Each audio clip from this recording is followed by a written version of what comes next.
I will just slap the deck. The card will fly out from the deck invisibly. I will catch them and throw them into my pocket, okay? How did Giancarlo Scalia manage to fool Penn and Teller with only 4 cards and pure sleight of hand? Well, before I explain exactly how he pulled it off, here's what actually happened. Giancarlo started by having Brooke randomly select and sign the 6 of diamonds, then pulled out the other 3 matching suits and had those signed too.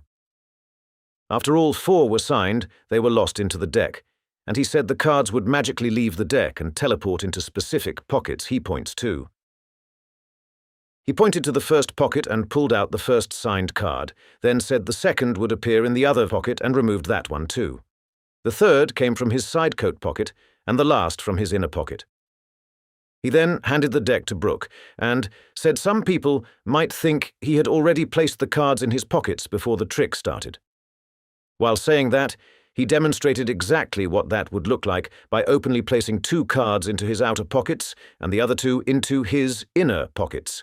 Then, with a slap, all 4 instantly appeared back in his hand. Then he addressed another possible explanation, that maybe he and Brooke had arranged this beforehand or that she had signed extra cards. But Brooke confirmed that never happened. Right after that, he pulled out a 5th signed card, followed by a 6th, a 7th, an 8th, a 9th, and just kept producing more and more. But then he explained that none of what the audience just witnessed should even be possible, because he had actually been holding the same 4 signed cards the entire time. He had Brooke cut the deck she was holding, very cleanly placed all 4 signed cards into the center, and asked her to shuffle everything thoroughly. Once the deck was shuffled, he said he was going to memorize the order before making each card teleport into its corresponding pocket. With the first gesture, he tossed one into his right pants pocket, the second into his left pocket, and the third and fourth into the inner and outer pockets of his coat. To prove he wasn't just pretending, he showed both hands completely empty, reached into the first pocket, and removed the first signed card, then the second, then the third. And finally, for the last one, he had Brooke reach into his inner jacket pocket herself and confirm that all 4 were genuinely her signed cards. I can't stand it when she touches me. But where exactly... Never mind. We just crossed 1,000 Patreon members in only a few months. That's honestly insane. Over 1,000 people are already getting early access to upcoming videos and important project news before anyone else. So, if you still haven't joined my Patreon, now's the perfect time. It's 100% free to join. If you'd like to support the project even further, optional supporter tiers are available starting at just $1. Just one. Just click the link in the pinned comment to join, then get back to watching this video. Now, I know all of you are excited to know the secret, but the thing is, the act he performed has multiple layers to it. It's not like he's just doing one trick multiple times. Yes, some sleight of hand moves do repeat, but every phase has its own unique twist. And, throughout the routine, he's constantly one step ahead.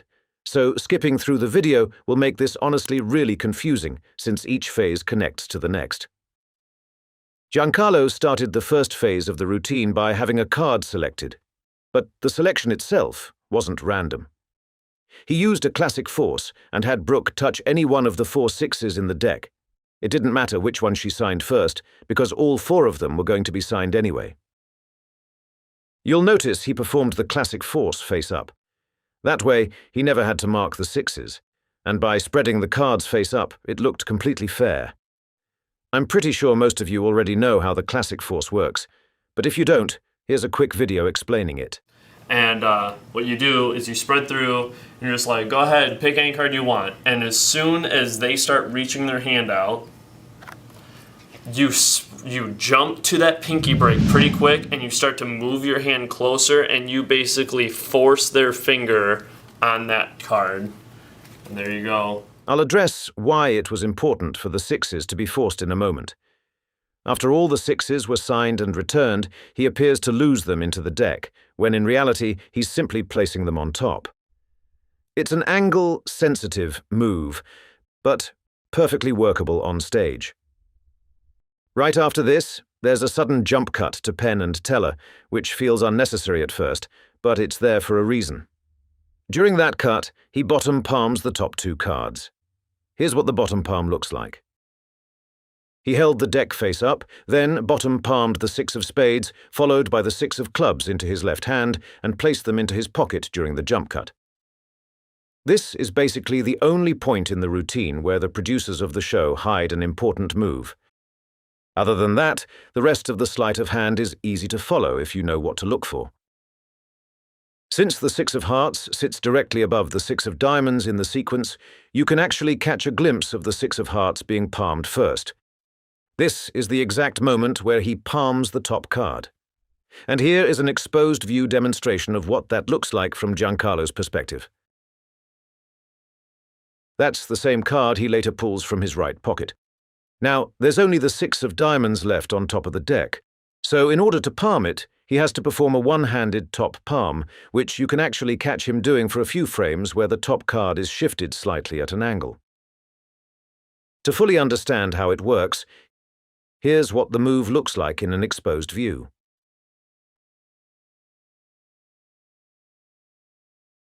As the deck moves into his right hand, he reaches into the pocket and pulls out the 6 of diamonds he just palmed a few seconds ago. Now there's only one final card remaining, the 6 of clubs, which, as you already know, was placed into the pocket alongside the 6 of spades during the jump cut. He reaches into his left pocket, palms it in his hand, then simply mimics pulling it out from the inner coat pocket. And that's where the first phase of Giancarlo's routine ends.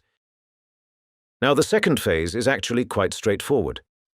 The first card was palmed in his right hand, while the other 3 remained in his left hand the entire time as his hands moved in and out of his pocket. He then immediately drops the palmed card back on top, bringing the total back to 4 cards, picks up the bottom card, and when he flips the packet over, he briefly flashes the 3 cards still in his left hand. He then performs a retention vanish, where the card is simply pulled back onto the packet with his thumb while faking the action of placing it into his inner left pocket.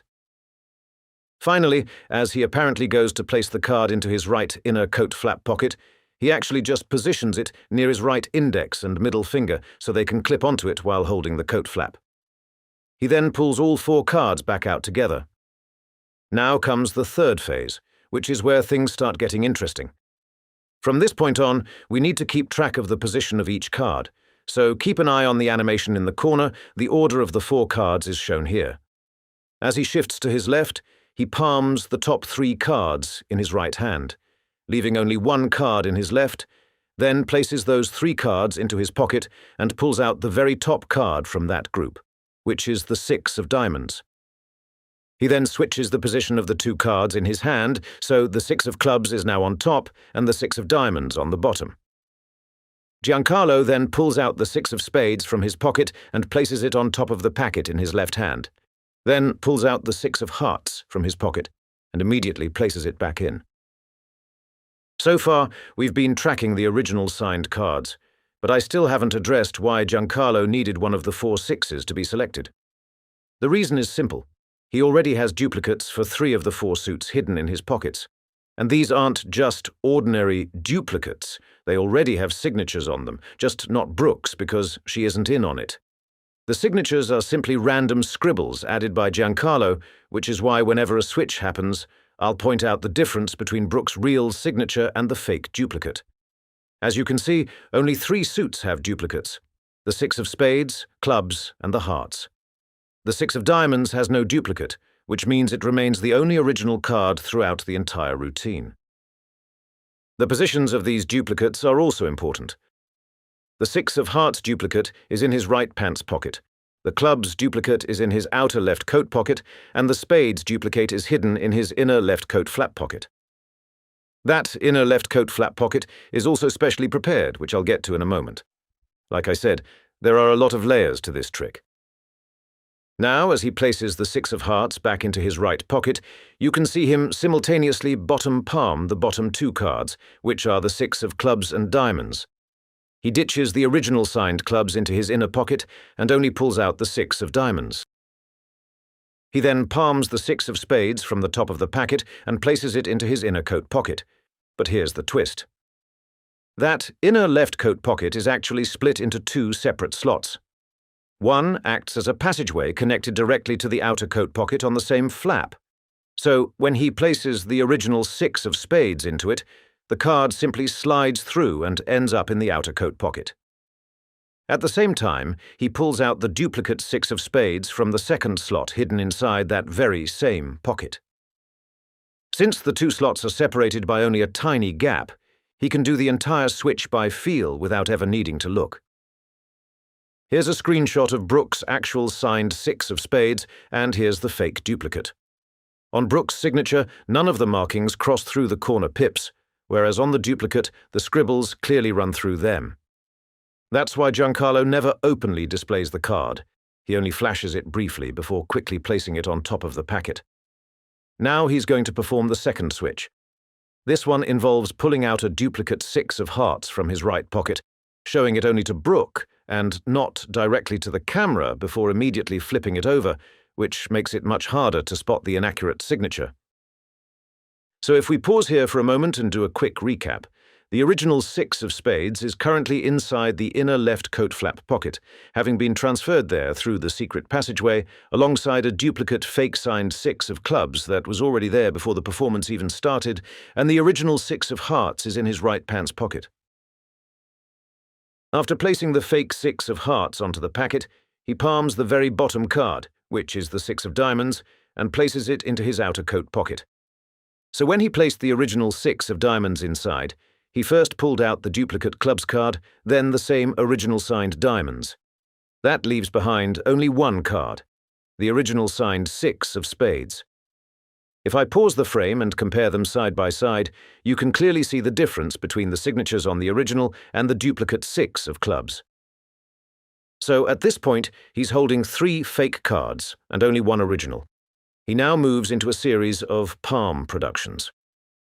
First, he palms the top 6 of spades and makes it appear using the perfect palm production move, which looks like this. He then palms the 6 of spades again and produces it from behind his knee. After that, he palms the 6 of diamonds from the bottom of the packet and produces it from behind his other knee, while still apparently showing all 4 cards. If I pause the performance here, you'll understand why he never switched out the 6 of diamonds along with the other 3 cards. That's because it acts as a cover card for all the fake duplicates sitting behind it, making it much harder to verify the signatures. After that, he has Brooke cut the deck and place all 4 sixes somewhere into the pack before having her shuffle it. Once the shuffle is complete, he honestly doesn't care about the fake duplicates anymore. At this point, the only card that matters is the original 6 of diamonds, because the other original 6s have already been successfully ditched into their respective pockets during the earlier switches. After the deck is handed back to him, he gives it a cut. The original 6 of diamonds was actually a short card, and this is where that detail finally becomes important because his goal is to control it to the very bottom of the deck. He believes he's successfully cut to the short card, but to make sure, he quickly double-checks by riffling through the deck and checking both the top and bottom positions. That's when he realizes he messed up, and the 6 of diamonds is neither on the top nor the bottom, where he needs it to be. The funny thing is, his facial expression kind of gives the moment away. Whoa. Luckily, him double-checking ends up saving the act because it prevents the finale from getting ruined. So, while looking elsewhere, he casually riffles through the deck, and this time catches a pinky break directly below the 6 of diamonds.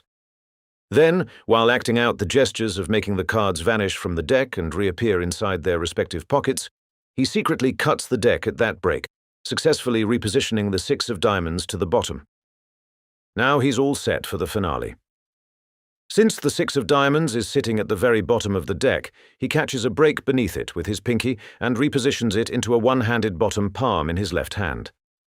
With the original 6 of diamonds now secretly palmed, he starts revealing the original cards he switched out earlier, beginning with the 6 of hearts from his right pocket, then pulling out the 6 of diamonds that was bottom palmed just seconds earlier, followed by the 6 of spades. Finally, he has Brooke remove the 6 of clubs from inside his pocket herself, confirming that it carries her original signature. Behind this mask, only the truth remains till we meet again.